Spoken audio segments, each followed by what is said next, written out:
Long ago, in the glorious kingdom of Mathura, there ruled a powerful king. His name was Kansa. He was strong, he was fearless, and he believed that no one in the world could defeat him. The people of Mathura feared him. His enemies trembled at the sound of his name, and Kansa himself believed that his power would last forever. But fate had other plans.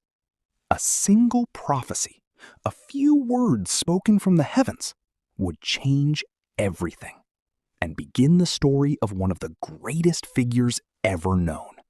The story of Krishna. The Great Celebration. Mathura was decorated with flowers. The streets were filled with music. People danced happily. A royal wedding was taking place. Princess Devaki was getting married to Prince Vasudeva. The entire kingdom had gathered to celebrate. Even King Kansa looked joyful, because Devaki was not just any princess. She was his beloved younger sister. Kansa loved her deeply. He wanted her wedding to be perfect. After the ceremony ended, Kansa personally decided to drive the royal chariot carrying Devaki and Vasudeva. People praised him. "Look at our king. He loves his sister so much." The atmosphere was filled with happiness. Nobody knew. Everything was about to change. As the chariot moved through the streets, suddenly, the sky became dark. The wind started blowing. The horses became restless. People looked around in confusion. Then, a powerful voice echoed through the heavens. The voice said, "Kansa." Everyone froze. The king looked up. The voice continued, "The 8th child born to Devaki shall be the cause of your death." Silence. Complete silence. The joyful celebration instantly turned into fear. Kansa could not believe what he had heard. His face changed. His hands trembled. His heart raced. Death? How could a newborn child kill him? He was the most powerful king in the land. Yet the prophecy sounded undeniable. The voice disappeared, but its words remained, echoing inside Kansa's mind, again and again. Fear takes control. Kansa's love suddenly turned into fear. Fear slowly transformed into anger, and anger transformed into madness. Without warning, he grabbed Devaki by her hair.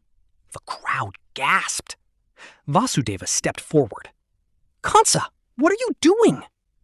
Kansa pulled out his sword. His eyes burned with terror.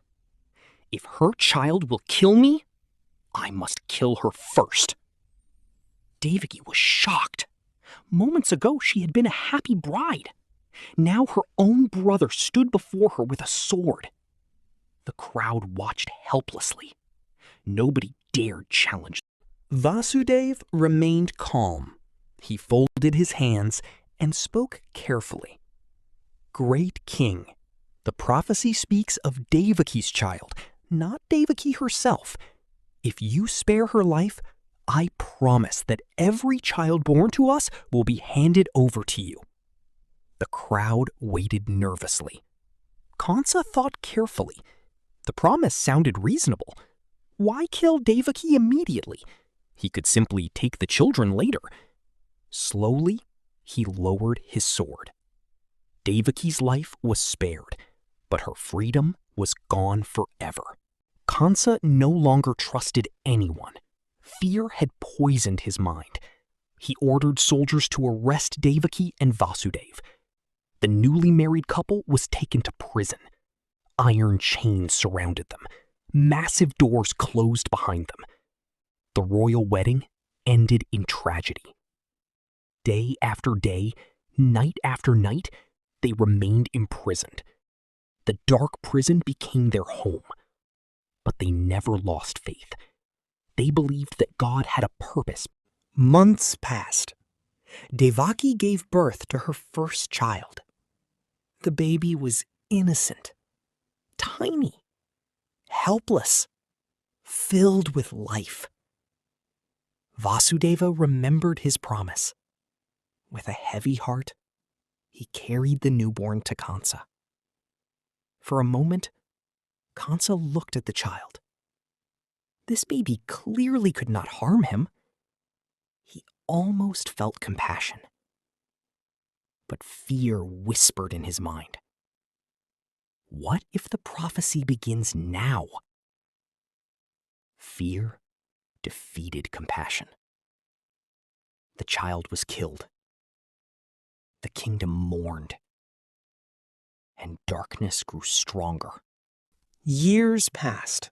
A second child was born, then a third, then a fourth, then a fifth, then a sixth.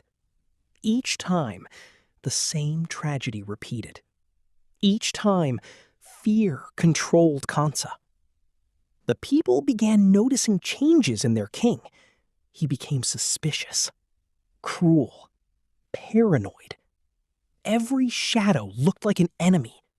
Every sound frightened him. The prophecy had become a prison inside his mind. Devaki endured unimaginable pain.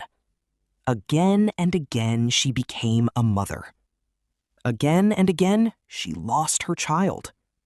No parent should experience such sorrow. Yet, she never cursed fate. She prayed. She trusted God. She believed that one day, justice would arrive. Vasudev stood beside her through every hardship. Together, they waited. Together, they hoped. Far above the earth, the gods watched the events unfold. The balance of the world was disturbed. Evil was growing stronger. Kansa's cruelty was increasing. The people suffered. The earth herself cried out for help. A divine plan was beginning. A plan far greater than any king could imagine. The time was approaching. The arrival of a child who would change history. Soon, Devaki became pregnant again. The seventh child carried a special destiny. But mysterious divine events began to unfold. Strange signs appeared. Even the prison guards sensed something unusual. Kansa became more nervous than ever. The prophecy haunted his every thought. He knew the eighth child was still yet to come. And somewhere in the future, his fate. Meanwhile, in the darkness of the prison, a divine light slowly began to appear. The world did not know it yet, but destiny had already started moving. A child was coming. A child whose name would be remembered forever. A child who would defeat evil. A child called Krishna. And how would a helpless baby escape the most powerful king in Mathura? That story begins in episode 2.